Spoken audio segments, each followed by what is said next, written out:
ايه الحاجات اللي لو عملتها تقدري تكسبي بيها قلب رجل برج الجدي بكل سهولة؟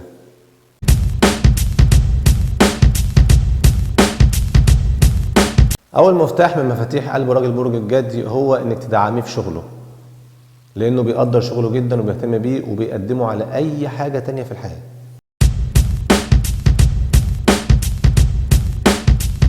ما بيحبش علاقته العاطفية تظهر للعلن، علشان كده ما تروحيش تقولي للناس المحيطين بيكم ان انتوا في بينكم علاقة، كده انت مش هتكسبيه، كده انت هتخسريه.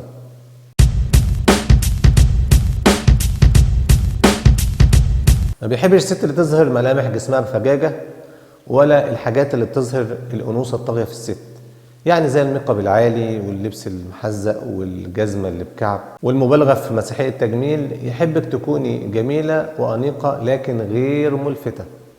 الكلام ده ما بيلفتش نظره خالص، بيتضايق جدا من النوع ده من الستات.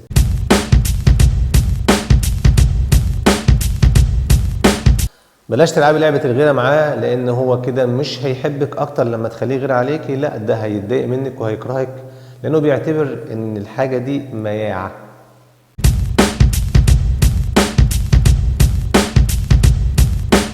خليه يثق فيك الأول قبل أي حاجة، ويحترم عقلك وطريقة تفكيرك، لأن مهما كنت جميلة جمالك عنده لوحده مش كفاية.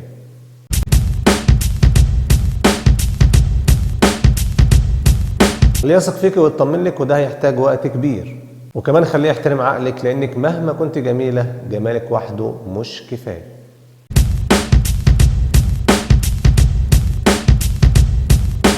في نهاية الفيديو متنساش تعمل لايك وسبسكرايب وتفعل الجرس وتشترك في القناة، ولو في تعليق اكتبوه تحت وأنا هرد عليه. والسلام عليكم ورحمة الله وبركاته.